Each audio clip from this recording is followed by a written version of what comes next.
भारत बंदचे पडसाद चंद्रपूर जिल्ह्यातही दिसून आले। चंद्रपुरात सकाळी आंबेडकरवादी कार्यकर्त्यांनी ठिकठिकाणी निदर्शनं केली। या निर्णयामुळे देशभरातील एससी आणि एसटी लोकांमध्ये दुही निर्माण होईल आणि देशात पुन्हा जातीयता वाढेल असा आरोप निदर्शनकर्त्यांनी केला।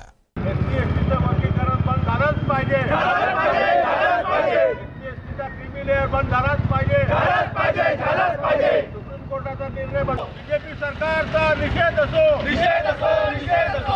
एसटी-एसटीचं वर्गीकरण बंद झालंच पाहिजे।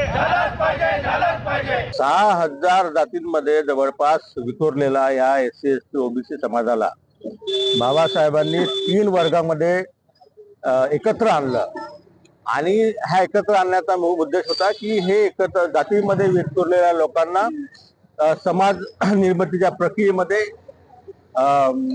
जोडणं। म्हणजे 6,000 लोक डिवाइड झालेले हे 3 कॅटेगरीमध्ये निर्माण झाले।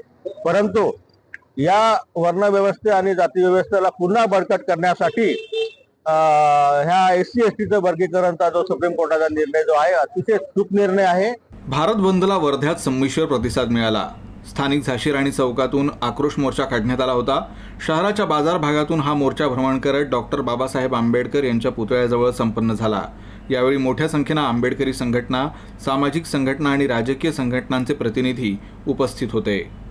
सुप्रीम कोर्टाने एससी एसटी साठी वर्गीकरण करण्याचा आदेश दिलेला आहे। त्या क्रिमिनल अट लावण्यात आली आहे। त्यासाठी भारत बंदचं आयोजन करण्यात आलं होतं आणि त्याच भारत बंद मध्ये आज वर्धाही सामील झालाय। संमिश्र प्रतिसाद आज वर्धेकरांनी दिलेला आहे। काही आपल्या सोबत आहेत, काय सांगाल ताई या मोर्चाबाबत आणि कशा पद्धतीने आपण याचा निषेध करताय? बोटावर मोजण्या इतपत लोक शिकलेली आहे, बोटावर मोजण्या इतपत आमचे सुशिक्षित बेरोजगार पोरं पुढे गेलेले आहे, नाहीतर आहे आज तशीच परिस्थिती आहे।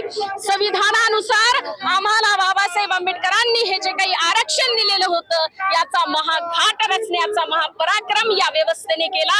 आम्ही याचा धिक्कार करतो, याचा निषेध करतो। नक्कीच ताई आपण काय सांगाल कुठल्या संघटना आणि कशा पद्धतीने? यामध्ये सर्व वर्धा जिल्ह्यातील सामाजिक सर्व संघटना यामध्ये मिळून आजचा आम्ही हा बंद पुकारलेला आहे। आम्हाला चांगला हा प्रतिसाद मिळालेला आहे। याच्यामध्ये राजकीय पक्ष पण आलेले आहेत आणि सामाजिक संघटना कोणत्या एका पक्षाचा आम्ही म्हणून मोर्चा काढलेला नाही आणि यामध्ये आम्हाला व्यापारी लोकांचा चांगला प्रतिसाद मिळालेला आहे। वर्धेकरांचा पण प्रतिसाद मिळालेला आहे। विजयभाऊ तुम्ही काय सांगाल? कशा पद्धतीने तुम्ही या वर्गीकरणाला बघता? महत्वाचा भाग असा आहे की सुप्रीम कोर्टाने जे ओपिनियन दिलेलं आहे एसटी आणि एसटीच्या उपवर्गीकरण आणि क्रिमिनलच्या बाबतीमध्ये आम्हाला ते मान्य नाही आहे, कारण संविधानाच्या विरोधातला तो निर्णय आहे। म्हणून एससी आणि एसटीचं वर्गीकरण करण्यात येऊ नये आणि क्रिमिनल पद्धती लागू करू नये। Surendra Ramteke, UCN news Wardha.